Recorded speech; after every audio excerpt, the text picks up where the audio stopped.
I always thought extraction shooters just weren't my thing. I heard about Escape from Tarkov a long time ago, saw people playing it back 2016, and the game was always on my radar.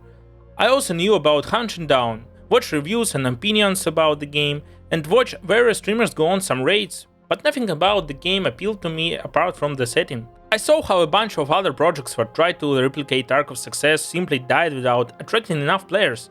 In general, I have never played game of this genre myself, despite the fact that any other game I've always been a massive loot goblin, the kind of player who stuffs every piece of junk into their pockets just to squeeze out a few credits.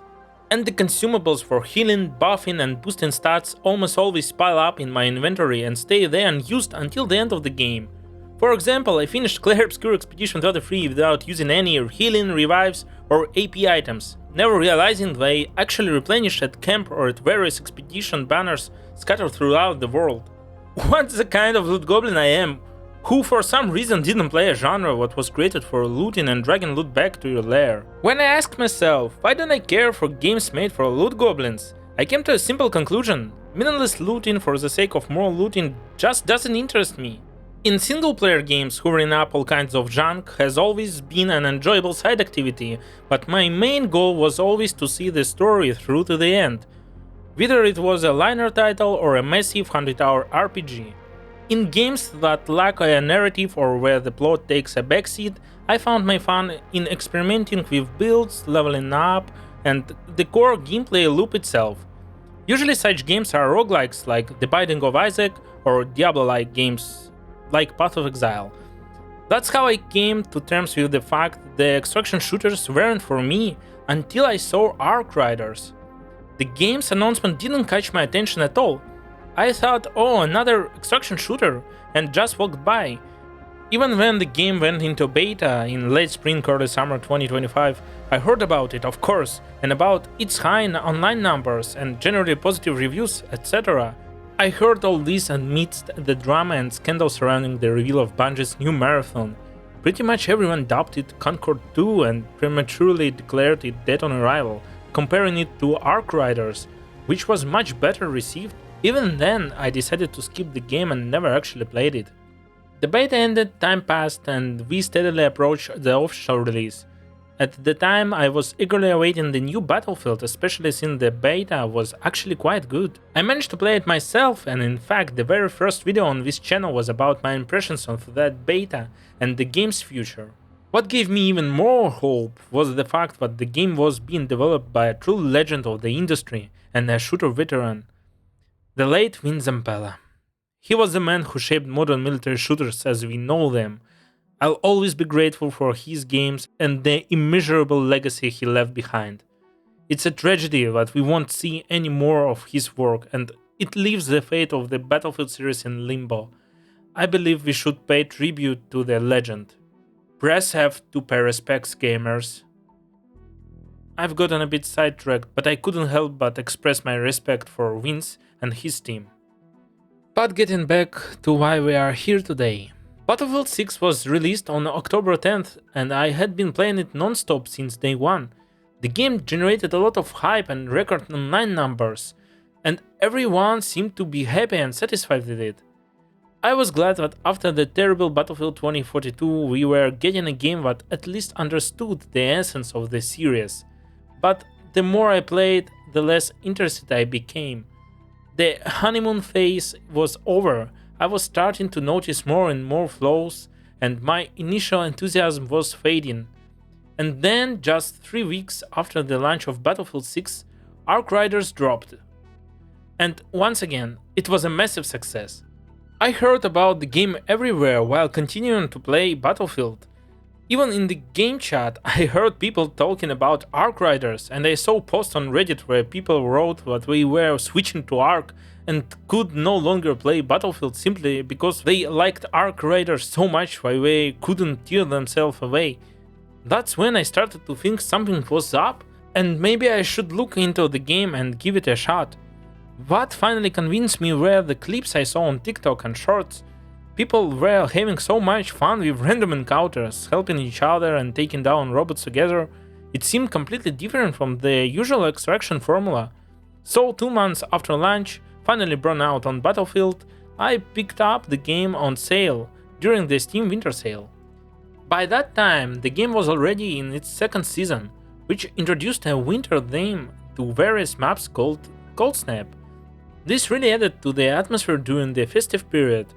I often dropped into those maps, which was made even better by the Flicker and Flames event, where you could grind for unique gear and other useful items. So I was a fan of picking berries in the snowstorm. If you're anything like me and have never tried extraction shooters, let me explain why Ark Riders isn't just another generic extraction game, and why it might click with you just as much as it did with me. The first and probably most important factor is the game's community and its social side. Here's how we imagine the most classic extraction shooter in its original form. We go looting at a location, collect a huge pile of different loot, we shoot at bots and real people, shouting insults in the chat, and when we slowly and carefully make our way to the exit of the location, where we calmly get a headshot from who knows where and lose all the precious loot we found. We rage, we yell, we quit the game, but in my experience, the situation in this game is reversed. 19% of the players I've met either walk by saying they are friendly, make contact and help you out, or just joke around and have fun in voice chat. Not once in this game has anyone extract camped me or even tricked me by saying they were friendly only to stab me in the back. On the contrary, I've had countless situations where I was surrounded by arcs and desperately fighting them off, and other raiders started helping me from afar, shooting the arcs instead of me. They even asked if I need any more help. In one of the games, I met a raider who said he was heading for the Bastion, and since I also needed the parts to upgrade my equipment, I told him that I would go too, and we agreed to go together. When we reached the spot, we discussed a plan, the guy approached it with mines and I waited from afar until he got everything ready. At his signal, I started shooting at the Bastion, and together we destroyed it and collected the loot. When we calmly made our way to the exit and evacuate together. There are plenty of situations like this in the game, which is full of fun and interaction with other players. There was a time when I almost died at the exit and some random raider was heading to the extraction point and noticed me lying on the ground. I literally had 1 HP left when he ran up and bandaged my wound, after which I managed to crawl inside and he pressed the exit button. He didn't even say anything to me, he just saw me and decided to help, even though he could have waited a couple more seconds and take all my valuable loot right at the exit. Yes, this game is still extraction, where you can be killed from behind, cheated, or just shot at first sight, and that's normal. No one owes you anything here. But the very fact that people prefer to help each other and cooperate in order to get more valuable loot, even though no one is forcing them to, it makes every bit of help you receive, every encounter with a player with whom you escape from a dangerous situation together, even more valuable. It reminds me of the old days when I played the Arma 2 DayZ mode. I think DayZ attract people largely because of the interaction with other players, and the phrase "I'm friendly" became a meme in this game because, unlike Ark Raiders, in most cases you would get a machine gun burst to the back. Returning to Ark, I have also heard and seen many complaints from players asking for a PvE mode for this game, and I disagree with them. The whole point is that you don't know who the player in front of you is and what they have in mind. Without this additional risk, the human factor would be lost immediately, and interaction with players would not be as interesting and exciting. It's true that 80% of the players are kind and friendly, but that other 20% keep you on your toes and make the whole process of interacting with other players much more valuable. Alright, we've already talked about the community, now let's move on to the gameplay cycle. I've already talked a little bit about what a typical extraction run looks like. The main goal of the game is to reach the location and bring back as much valuable and rare loot as possible. With the loot we collect, we can upgrade our equipment so that we can collect even more items in the future, which we can then use to make even more equipment, ammunition, etc. We also need to improve our base. We can make various machines for crafting equipment, and we will improve them in the future so that we can craft more expensive items of equipment. Compared to other extraction shooters, Ark Riders really does have a lot of simplifications. The weapon leveling system here is nowhere near the upgrade and attachment system from Tarkov. The matches themselves last a maximum of 30 minutes and the extraction points are marked on the map in advance.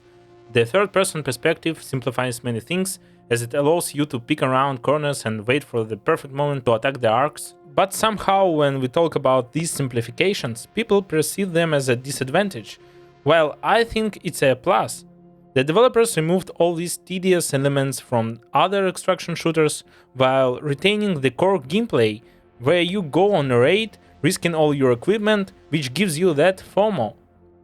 And this fear is perfectly exploited by the local enemies, the robots and drones called arcs. In other games, the bots you encounter while looting are just a minor obstacle.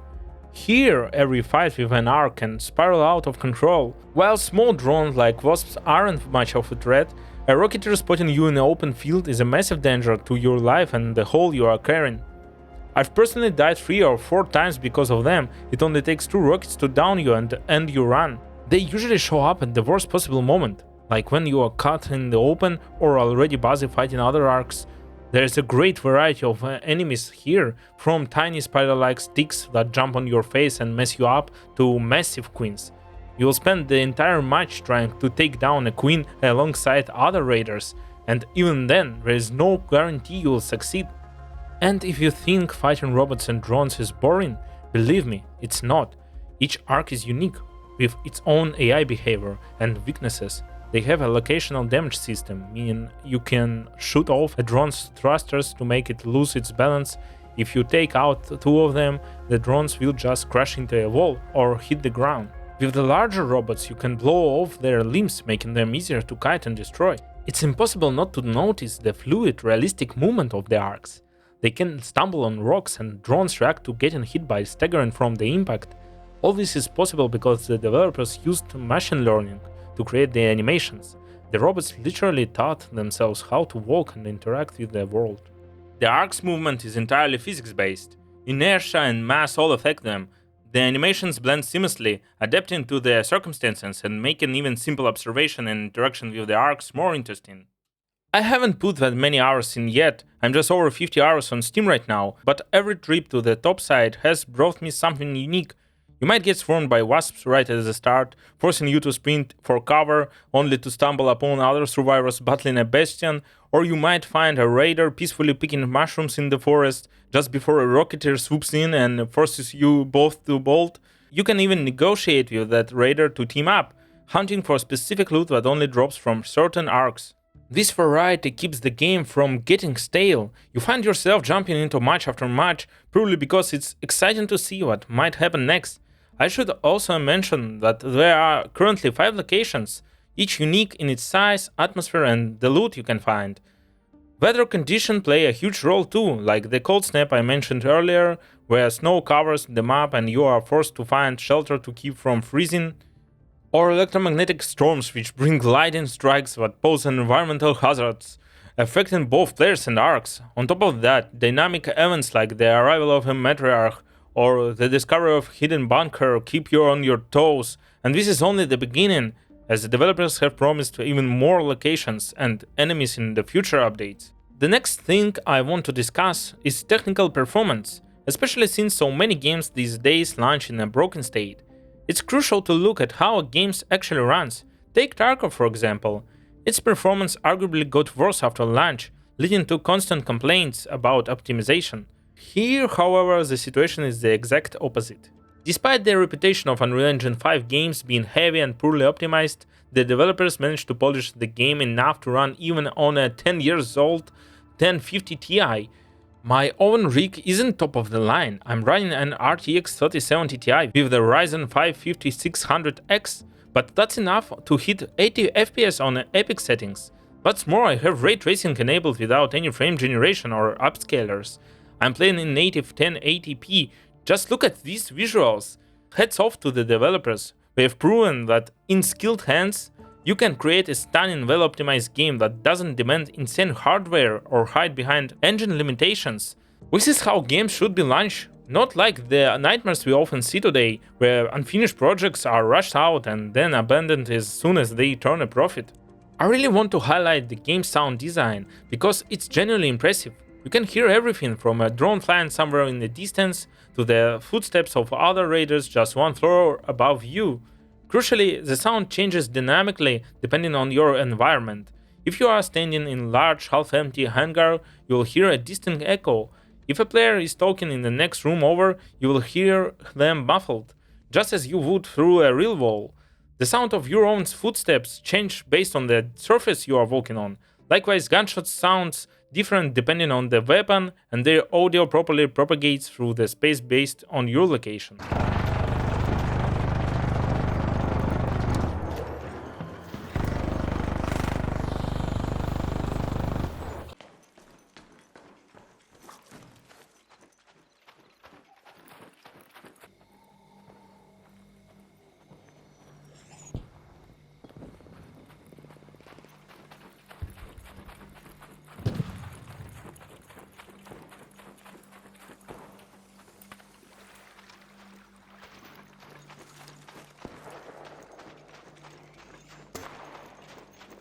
And all of this is highly functional. Sound in this game plays a crucial role not just in creating atmosphere, but also in the looting process itself.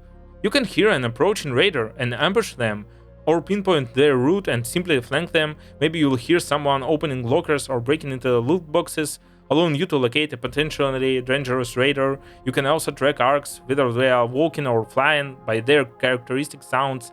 All of this makes sound a vital tactical tool and creates an atmosphere that truly brings the world to life. The audio design provides excellent immersion. Even if nothing is happening nearby, you can walk through the forest at night and listen to the rain and ambient sounds of birds and wind, all while hearing distant gunshots and explosions from another battle between raiders and arcs. No matter what are you doing, everything in this game is executed at a consistently high level. That's exactly what makes it so engaging. Every time you log in, you know something exciting is waiting for you. Sometimes it's as intense as an action movie where you narrowly escape death, other times it's a chill run where you are just hunting for blueprints and resources, and sometimes it feels like a social experiment where you are trying to read the raider in front of you, trying to guess their true intentions. It's clear why the game has such a healthy player base. I find myself coming back to it again and again. Even 2 months after launch, the player count remains rock solid. Now that the developers are back from their break and working on new updates, the future looks bright. If you are still on the fence about buying it, I hope my experience has shown you exactly what hooked me. I believe the game has massive potential, and I hope the developers can fully realize it while keeping things polished. If you've never tried this genre before, this is the perfect introduction to extraction shooters. Honestly, I don't think there's a better entry point right now. You can test the waters here and then, depending on what you enjoy most, find other games that fit your style. Or maybe, like me, you'll get hooked on the community, the visuals and the addictive gameplay and decide to remain a raider for the long haul. Anyway, thanks for listening to my ramblings. Let me know what you think of the game in the comments, whether you've already played it or are just considering picking it up. And if you are a veteran of the extraction genre, I would love to hear what you specifically like or dislike about Arc Riders. In the meantime, I'm going to gear up for my next run. See you on topside, Raiders!